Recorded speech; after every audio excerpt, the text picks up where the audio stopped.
I've already made this video once, talking about the top 5 things that I wish that I knew when our first daughter was diagnosed as being autistic. Then I threw that video out because after a week of thinking about it, after I edited it, I decided that some of those things weren't the things that I wish I knew, even though I wrote them all out and I thought about them for about 2 weeks before I made the video. So here are the 5 things that I actually wish that I knew before our first daughter was diagnosed when she was 3 years old as being autistic. Now, that was 6 years ago, and since then, 2 more of our daughters have been diagnosed as being on the autism spectrum. 1 more kid went through an evaluation this week. It has been a busy time, and really that's just the tip of the iceberg. Now, if you're new around here, the first thing you should probably know is that we don't see autism as a tragedy at all. If you're gonna comment, that's probably an important thing for you to know. You don't need to apologize, and you don't need to feel bad for me because I love my kids and I love my life. Let's get started. Number 1,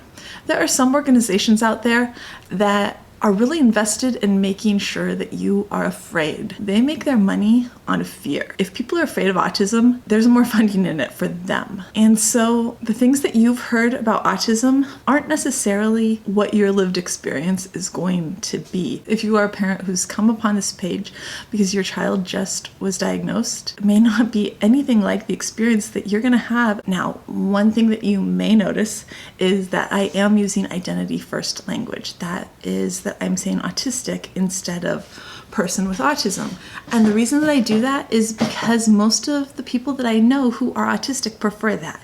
In studies, it tends to be about 80%. In other disability communities, person first language is preferred. But over and over again, in the autism community, identity first language tends to be preferred, and I respect that. So that's why we try really hard to stick with identity first language around here. If you come across an organization that uses words like defeat or cure, those are the ones that I would recommend staying away from. Look for organizations that have autistics in the leadership, or at the very least that make room for autistic voices. Then you will know that you are headed in the right direction. Number 2, what your child can do right now is not forever. So maybe your 18-month-old or 2-year-old or 3-year-old just got diagnosed and they can't talk. Maybe you've heard the word nonverbal used, or you've used it yourself. Right now, you really can't tell what the future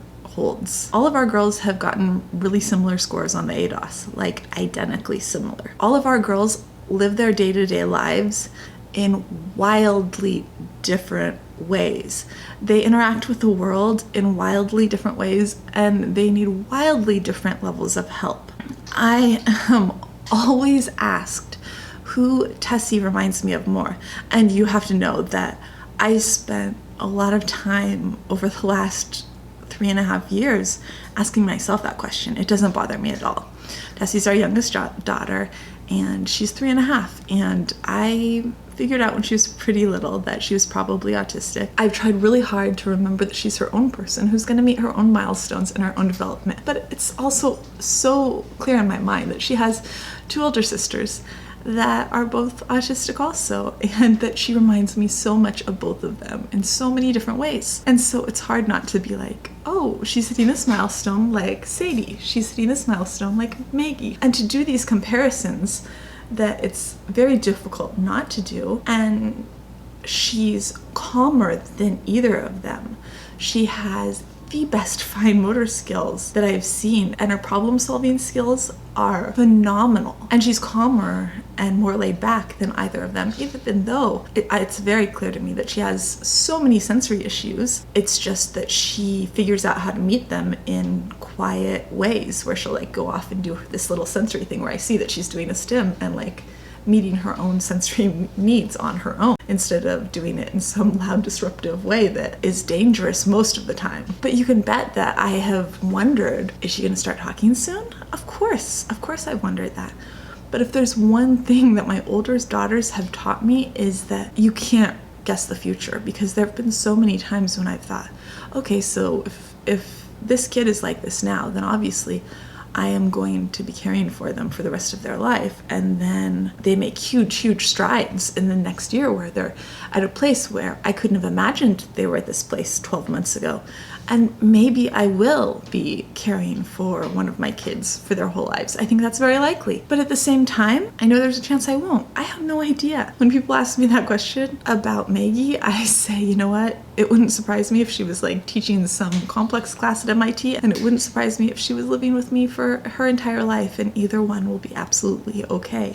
I'm okay with that. So the point of this whole rambling, complicated explanation is if your kid isn't talking at 2, if they're in the 0.05th percentile, which some of our kids have been in, all 3 of our kids have been in the bottom, like 1 percentile in multiple things, that doesn't mean that they're not going to suddenly like rush ahead in milestones and not be someplace totally different in 5 years.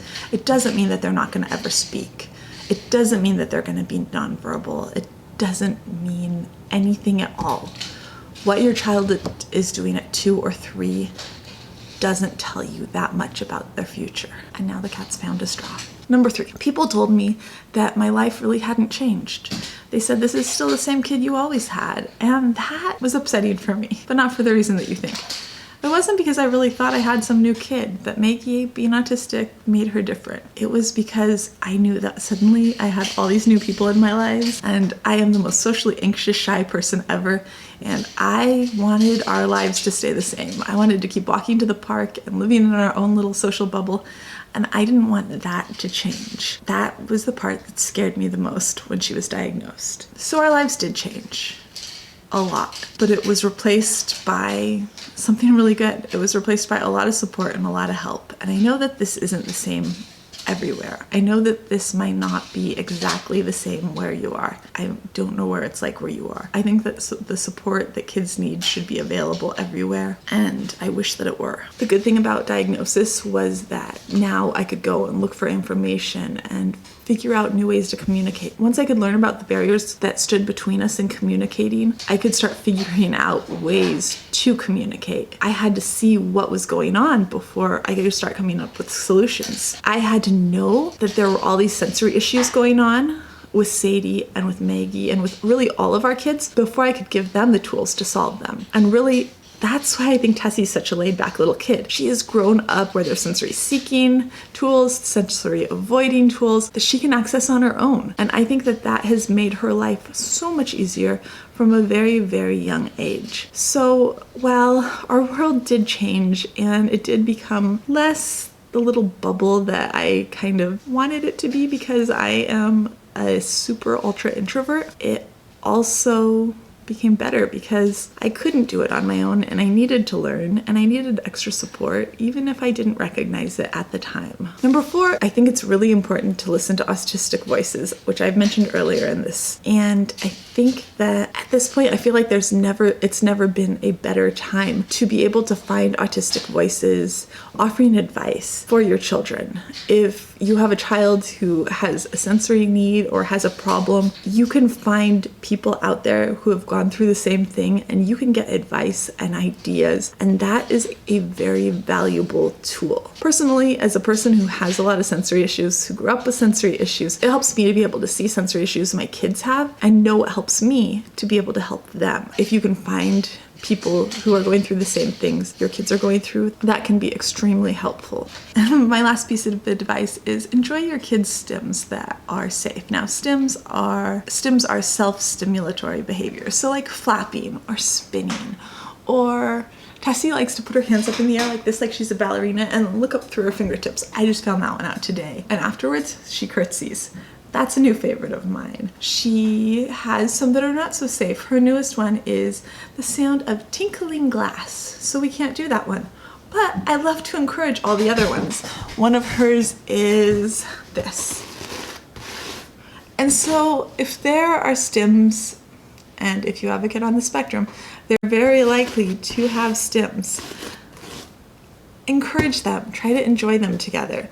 If there is an activity that you can do together, it's very likely to make your kid happy, or at least do it together if it does make your kid happy, if it's an activity that you can do together. Like since Tessie started spinning, I've noticed that all of the kids in our house have started spinning together more because it makes her laugh when everyone's spinning together. She doesn't really do this as like a group activity, but we have a flapper in the house and it has definitely increased flapping all around too. Not all stims are group activities, but some of them can be, and it can just kind of be fun to do something together, even if it's not something that a neurotypical would necessarily think of doing together. I know that imitation has been a really important tool in my toolbox with my kids since Maggie was diagnosed. It was something that was taught to me in a play therapy session when she was 3 years old, and I have found it to be extremely valuable. And that was basically, they taught me when I was going through a study with her when she was very small to copy what she was doing while she was playing, as long as it wasn't a negative thing that she was doing that was harmful. If I wanted to encourage her, to just copy her. She saw me copying her and her whole face lit up and she was so incredibly happy. That has held true through all of my kids. If they were doing something playing or stimming, usually if I copy them, they're pretty excited and it sort of brings me into their play. Something else that can be important to remember is that play can look like a lot of things. It doesn't have to just look like neurotypical play. I hope that this list helped you, and if there's anything you want to add to it, I would love to hear it down below. That is it for today. If you like this video, I'd love it if you'd give it a thumbs up, and if you're interested in all things autism, we'd love it if you'd hit subscribe, and I'll see you tomorrow. Bye.